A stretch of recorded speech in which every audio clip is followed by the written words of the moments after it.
What's going on, guys? Welcome back.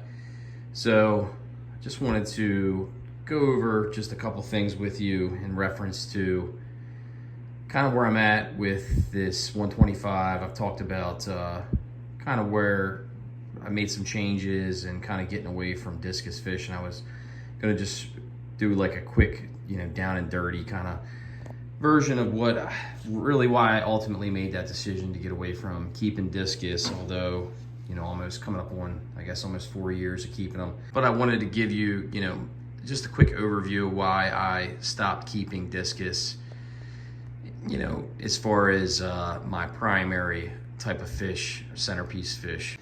Starting off, my list is just your tank mates. So, no matter how big your tank is, how small it is, you have to work around what type of fish you're going to keep in there as like a companion to the discus. I tried a bunch of different things over the years, going off recommendations, cardinal tetras, neon tetras.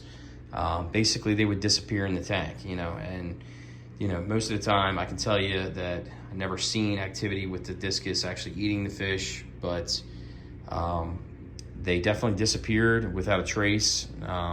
Bermuda Triangle style, and from there, I'd restock and try to think what was going on there. Maybe they were getting, caught in the filter or something was going on. But obviously, I think there was some contacts that were happening with the discus and the smaller type fish like the neons, and it was a lesson in futility as far as trying to stock them. Really, besides like plecos and some of the actual Siamese algae eaters that I had in there. These were really the only fish that ever really thrived in the tank over the years with keeping them, and it really whittled down to just keeping just the discus themselves in the tank as a result of just the type of water parameters and certainly the temperature. We'll get that in a second. As I touched on, as far as water temperatures. Now, my discus, I was keeping them hot in the tank with 86. So this isn't like a heavily planted tank. I got a pothos that's in there with the root structures dangling down. And but basically with hotter type water, you're gonna have some issues keeping live plants in your tank. So Java fern, Anubias is the only thing that I was able to really keep alive in this tank, and this is actually all the original stuff that I had in here. So with those temperatures being hotter, plants are going to melt back. They're really not going to propagate. They're not going to thrive. So with this tank, you can see that the plants, I got this tank now at probably about 80 to 81 degrees, and it's been a huge change as far as the plants. And this piece here, I was able to actually take off of this larger piece that was actually popping out of Anubias that was kind of coming out of the water, and I attached it to the driftwood there. And but it was all original plants that were out of the tank, but really nothing was taking off until I had the cooler temperatures. And with the temperatures being lowered, there's less algae in the tank, and I can tell you this tank has never looked any better with less effort.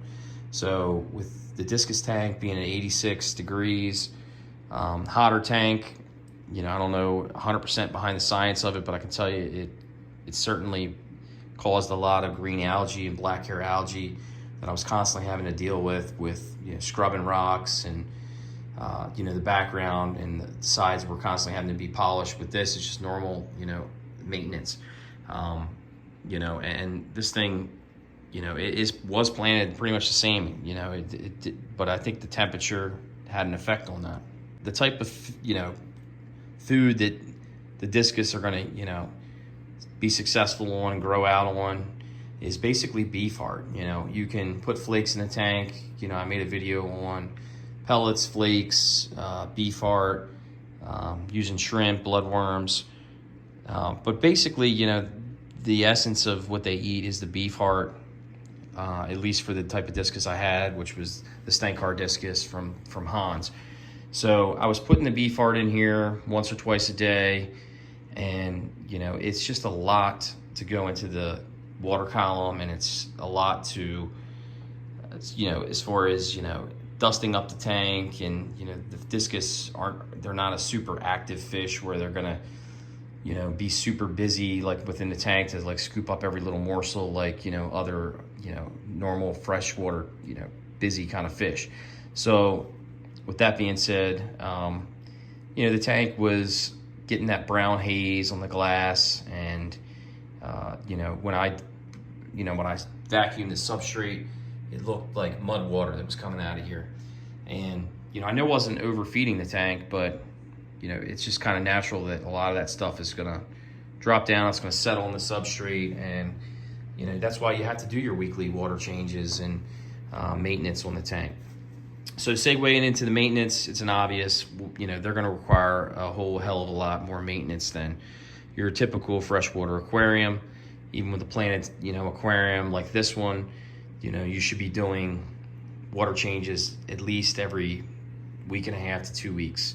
So that's a huge, probably number one as far as why I got away from discus.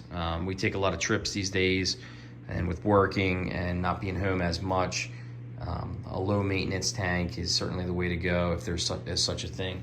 Next on the list is illness. So I've battled wasting disorder. I've had fish that are, you know, mysteriously just kind of died, like catastrophically, that had weight on them. And, you know, I really couldn't make heads or tails of that. You know, I was spending a ton of money and, you know, different medications and doing proactive measures to kind of like prevent, you know, any problems I was really having. And I guess, you know, after a while, it's kind of like, you know, I'd see the signs basically of, you know, the wasting disorder that was going on. And I pretty much knew that that fish was going to die. It's just a question of how long it was going to take.